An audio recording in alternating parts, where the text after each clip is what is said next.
25,000కు పైగా ప్రభుత్వ పాఠశాలల్లో అంగన్వాడీలో ఆహారం అందించే కార్యక్రమాన్ని ఒక పవిత్రమైన కార్యక్రమాన్ని చేస్తున్నారు. ఇది ప్రపంచంలో ఎక్కడా జరగలేదు. అక్షయ పాత్ర ద్వారా 25 సంవత్సరాల్లో 500 కోట్ల మందికి ఆహారం అందించారంటే అది ఈ ఫౌండేషన్ యొక్క మహత్యం. ప్రతిరోజు మన దేశంలోనే 23 లక్షల మందికి ప్రభుత్వ సహకారంతో పౌష్టికాహారం అందిస్తున్నారు. ఆధునిక సాంకేతికత, పరిశుభ్రత, నాణ్యత, సమర్థవంతం నిర్వహణకి అక్షయ పాత్ర ఒక ఆదర్శం. 2008 నుంచి సేవలు అందిస్తున్న అక్షయ పాత్ర ప్రస్తుతం మన రాష్ట్రంలో 10 సెంట్రలైజ్డ్ కిచెన్స్ ద్వారా 1,83,000 మందికి విద్యార్థులకి పౌష్టికాహార భోజనం అందిస్తున్నారు. మొన్నే అన్నా క్యాంటీన్ వస్తే ఎవరికిస్తే బాగుంటుందంటే రెండో ఆలోచన లేకుండా ఆ అన్న క్యాంటీన్లో భోజనం కూడా అక్షయ పాత్రకు అప్పచెప్పాం. బ్రహ్మాండంగా నిర్వహిస్తున్నారు. నాణ్యమైన భోజనం పెట్టే పరిస్థితికి వచ్చారు. ఇంకో పక్క మధు పండిత్ దాస్ నాయకత్వంలో కొండలో హరే కృష్ణ గోకుల క్షేత్ర ప్రాజెక్టు రూపొందిస్తున్నాం. తొందరలోనే ఇది పూర్తి అవుతుంది. పెనుగొండలో కూడా ఒక పెద్ద స్పిరిచువల్ సెంటర్గా తొందరలో నిర్మాణం చేయబోతున్నారు.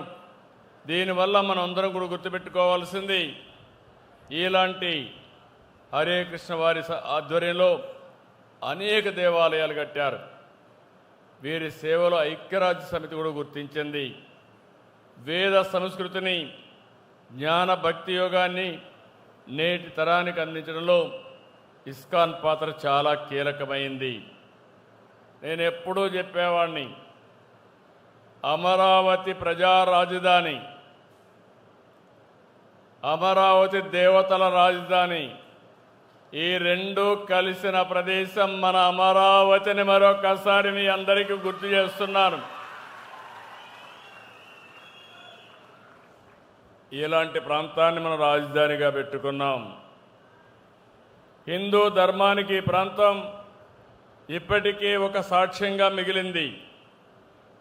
అమరావతి రాజధాని ప్రకటించిన సందర్భంలో మీరు చూస్తే దీనికి ఒక స్థల మహత్యం ఉంది. ఆ స్థల మహత్యాన్ని ఇంకా పెంచాం. దేశంలో ఉండే అన్ని దేవాలయాల్లో పవిత్ర మట్టిని, పవిత్ర జలాశయాల్ని అక్కడ పూజ చేసి ఇక్కడ తీసుకొచ్చి ఈ భూమిని పునీతం చేశాం. ఎవరు ఈ భూమిని టచ్ చేయలేరు. అమరావతి శాశ్వతం. ఎవ్వరు కూడా దీన్ని కదిలించలేరని చెప్పి కూడా నేను మీకు తెలియజేస్తున్నా. వెంకటేశ్వర స్వామి ఇక్కడే కృష్ణా నది పక్కనే, ఒక పక్క కృష్ణమ్మ తల్లి, ఇంకో పక్క వెంకటేశ్వర స్వామి అమరావతిని శాశ్వతంగా ఎప్పటికప్పుడు దీవిస్తానే ఉంటారు. అంతేకాకుండా ఈ అమరావతి రోజు రోజుకి ప్రపంచ ఖ్యాతిని పెంచే నగరంగా తయారవుతుంది. తెలుగు వారికి అవకాశాలు కల్పించే కల్ప తల్లి అవుతుందని చెప్పి కూడా నేను మీకు తెలియజేస్తున్నా. ఇప్పుడే వారు చెప్పినట్టు ఇక్కడే వెంకటేశ్వర స్వామి టెంపుల్, ప్రతి సంవత్సరం జగన్నాథ యాత్ర, ఇంకొంచెం ముందుకు పోతే క్వాంటమ్ వ్యాలీ. ఈ రెండు కూడా మనం ఒకసారి చూస్తే మనం గుర్తుపెట్టుకోవాలి. నేను టెక్నాలజీ, స్పిరిచువాలిటీ రెండు కూడా అనుసంధానం చేసుకోవాలి. హరే కృష్ణ మూమెంట్లో చూస్తున్నాను. ఈరోజు వీళ్ళు చూస్తే ఇస్కాన్ అయితే రెండు కూడా అనుసంధానం